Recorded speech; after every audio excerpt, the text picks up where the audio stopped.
Naniniwala ka ba ang mga naghahasik ng kabaitan ay laging may natatanggap na pagpapala mula sa Diyos? Isang araw, may batang lalaking nahuling nagnanakaw ng gamot sa isang butika. Pinagalitan siya ng todo ng may-ari ng butika at ang bata ay paulit-ulit na humingi ng tawad dahil sa takot.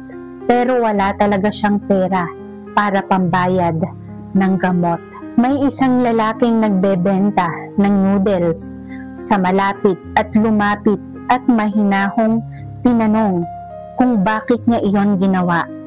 Itinuro ng bata ang kanyang ina na nakahandusay at mahina sa di kalayuan. Hindi na nag-usisa pa ang lalaki. Binayaran niya ang gamot at ipinaabot pa niya sa anak niyang babae ang isang mangkok ng mainit na sabaw ng noodles. Napuno ng luha ang mga mata ng bata. Bitbit ang gamot at ang noodles.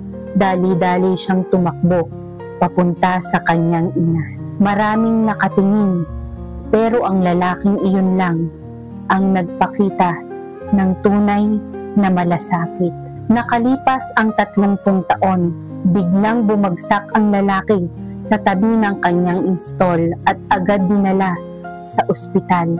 Nanginginig sa iyak ang kanyang anak habang tinitingnan ang napakalaking bill sa ospital na hindi niya kayang bayaran. Sa oras na halos wala na siyang pag-asa, may nakita siyang isang sulat sa tabi ng kama. Binuksan niya ito at nalaman niyang bayad na ang buong bill. Pag-angat niya ng tingin, nakita niya ang doktor na nakangiti. Siya rin ang batang lalaki na tinulungan nila noon, na ngayon ay isa ng doktor na may pusong mahabagin.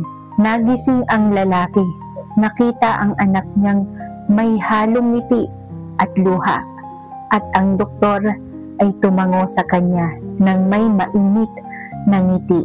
Paulit-ulit silang nagpasalamat sa Diyos.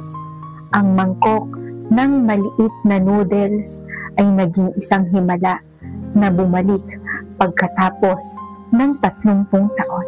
Ang sabi sa Biblia, sapagkat ang lahat na ihasik ng tao ay siya namang aanihin niya. Maaaring ang kabutihan mong ginagawa ngayon ay hindi napapansin at hindi napasasalamatan. Pero itinatala ito ng Diyos at darating ang araw na babalik ito sa iyo sa paraang hindi mo inaasahan. Kung naantig ka sa kwentong ito, isulat ang amen sa comment at isend ang video na ito sa taong mahal mo para patuloy na kumalat ang kabaitan at pag-ibig ng Diyos.